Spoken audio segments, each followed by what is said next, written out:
le ministre de la justice Ousmane Diagne keroog à l'Assemblée nationale moom wax na ne kat ne moom kenn du ko teg pression parce que effectivement li nga wax nii mooy mbébétu tous les Sénégalais yi dañoo jàpp ne en tout cas justice dafa yéex en tout cas ci question reddition des comptes ndax ñi nga xam ne ñoo jëloon àllu réew mi dafa leeroon ba pare nécessité wul enquête ndax ay rapport ñoo leen épinglé mu yàgg mais malgré ça le ministre Ousmane Diagne il évoque toujours en tout cas l'indépendance de la justice muy wane ni daal la justice est indépendante te moom kenn du ko teg pression naka nga jàngatee loolu waaw Cheikh Bamba man moom j'ai une vision vraiment très différente de la question man quand le ministre de la justice dit que kenn du ko teg pression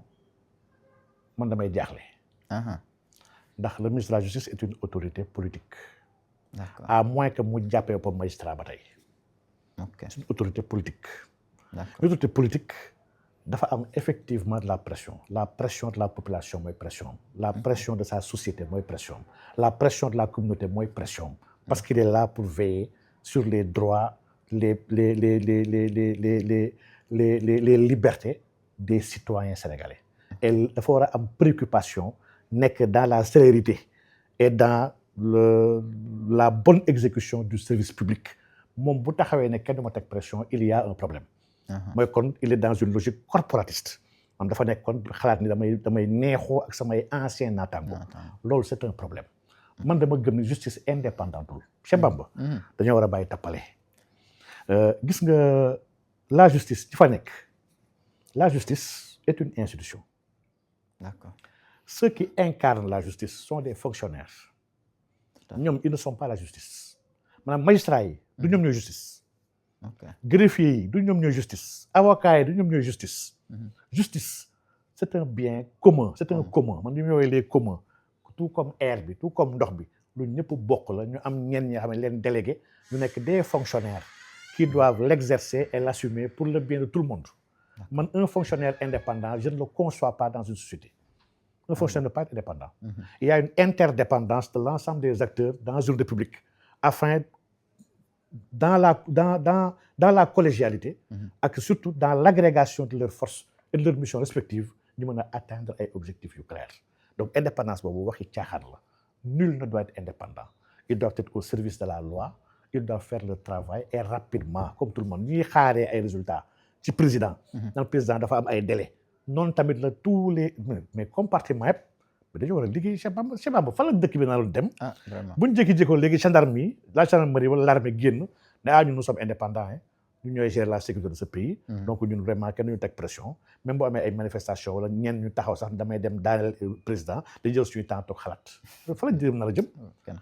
nous devons être dans la célérité dans la performance et dans la rapidité pour satisfaire les problèmes des Sénégalais lii mooy dëgg donc man indépendance su justice gëw ma ko gëw ma tamit kuñ dul teg pression donc suñu dul teg pression mais kon on doit le remercier bu dee fa ne kenn du ko teg pression mais on doit le remercier point mais dossier yi fi ne waruñu woon aujourd'hui 1 an après l'accession au pouvoir du président de la République di taxaw ba tey naan ali sàcc yeeg ñan ñoo sàcc ñu sàccul vraiment waruñu woon egg foofu sincèrement donc man j'ai mal parce que ji nga Cheikh Bamba le plus grand mal que ce pays ait connu ci régime Macky Sall bii weesu justice moo ñu ko yóbbee ak les forces de l'ordre on a joué avec la justice loolu man dama ci xam dara j'ai été acteur de premier plan toog ak ay juges d'instruction xam ne ñuy taxaw xam ni day xam ne ñii dañ leen jox ndigal ñi jàpp ñu la ci dëgg ndax defoo lu yoon di bañ nga taxaw ak ay forces de sécurité yoo xam ne ñoo war a def enquête bi au niveau des polices ak gendarmerie nit yi mel ni kuy taxaw au lieu d'avoir une démarche je vais dire accusatrice ils avaient une démarche inquisitrice dañ doon sax forcer ak de créer ay chefs d'accusation contre yow pour mën la dugal maanaam lii dañ ko fekkee ñun dañ ko dund lii mooy nag le drame quand on donne la charge d'exercer quelque chose ci kenn ki nga xam ne lii préoccupation ñëpp moom xamu ko dund ko maanaam ce qu'on a subi dans ce pays là ci wàllu yoon ndax ay juges ndax ay policiers ay gendarmes yoo xam ne ils ont fait du n'importe quoi parce que simplement dañoo jege woon nguur gi fi nekkoon ñu leen doon may ak leen neexal ay teranga ñuy def lépp lu leen neex lii nii quelqu'un bi nga xam ne subir ko dund ko pour mu ñëw saafara ko effectivement il va prendre son temps parce que dund ko bu ñu jëloon nag quelqu'un bi nga xam ne il a subi ba pare xam le problème ak le nœud du problème fu mu toll vraiment kon nekkoon na leen man kon gëwuma indépendance justice gëwuma indépendance su force de défense sécurité gëwuma indépendance su aucun acteur dans un pays dama gëm l'interdépendance de tous les corps dans ce pays pour mën a servir le Sénégalais toutes les actions toute opération doit concourir à satisfaire le Sénégalais pour man lii mooy un état bi nga xam ne le citoyen est au cœur de l'action publique léegi nag ay théorie wu tubaab yeeg ay xaw ma ay la séparation li ay waxi tappale yoo xam ne peut-être amuñu temps à développer ko mais les pouvoirs dépassé na sax lu Montesquieu waxoon la théorie de Montesquieu elle est périmée dafa périmée donc suy taxaw la di bëgg consacrer ay les pouvoirs ñëpp xam nañu dans les faits c'est pas vrai ñëpp xam nañ ni pouvoir législatif et pouvoir exécutif ils sont pas indépendants xam nañ ko le président de l'Assemblée nationale ñëpp xam nañ ni du député yi ñoo ko tànn aujourd'hui quand le premier ministre va à l'Assemblée ñëpp xam nañ ni assemblée bi amul indépendance par rapport au régime actuel donc ñun bu ñu nekk kon ci ay naxante ci tappale soyons focus li am nag mooy li fi yàgg am ñu jël pouvoir yi di ko foowee pour une personne wala di ko foowee di ko attaquer ay nit loolu ñëpp war a xeex ne wartu fi am tout à fait mais quand ces pouvoirs-là sont orientés pour satisfaire les besoins des Sénégalais pour garantir la liberté ak le vivre ensemble la cohésion sociale mais lii effectivement dañ ko war a piloter kay et ki ko war a piloter kenn la mooy ki nga xam ne kooku la Sénégalais yi jox mandat te moom moo waat moom kese moo fi waat bu président de la République et donc vraiment tout le monde doit se mettre au boulot ñëpp ku bañ pression warul nekk dans le village gouvernemental saaru système la daal boo xam ne bés ci jaaree léegi ñu indi fi ay boroomi xam-xam yoo xam ne moom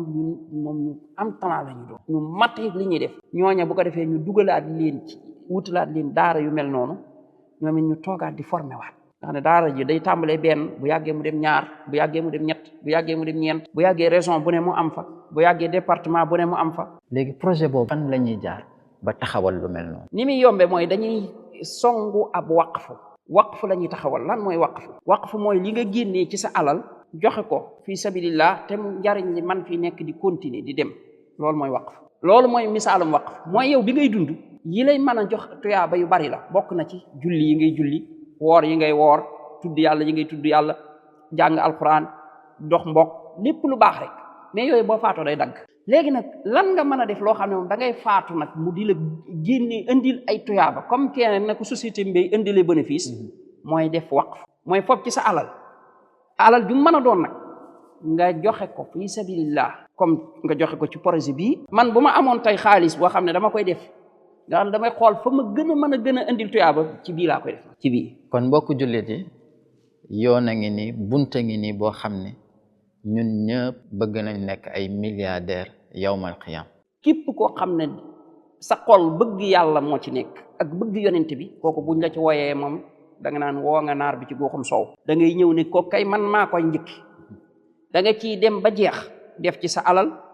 def ci sa coona waaye doo ci yam yaay jug di ko campagne benn jullit bu nekk laa soxla rek mu jël portable am dugg ci compte moo xam Wave la wala Orange Money loo mën yaa xam bu dee mën nga 1000 francs ak loo ko ëpp defal waaye amaana koo xam ne sax 1000 francs dana bari ci moom amaana ab 500 la am amaana fukki dërëm bu ko ca xeeb bokkal alaxira kat bu yàllay fay ku bokk rek mu boole la ci kon aw juróom nga am sax sànnil man dama ne naa ci bokk bay bokkaale gone yu tuuti yi waaye bul fàttee nag bokkaaleel ñi faatu parce que ñi faatu ndeysaan faatu nañ mais ba léegi yàlla ubbil na leen occasion pour ñu leen di mën a bokkal ci lii kon gaawal boole ci sa yaay boole ci sa maam boole ci sa nijaay boole képp koo xam ne faatu na rek te nga mën ko ci boole rek booleel ko ci waaye yow mi nga xam ne nag yàlla ubbil na la ci bunti wërsëg gaawal jël som bu am doole gëmmal moom gaaw sànni ko ci te dem sa yoon jëlal 2 millions def ci jëlal 3 millions def ci jëlal sa kër def ci jëlal sa pàkk def ci ëllëg àllaaxira ngay xam li nga def lan la qul maa inda allahi xayrun min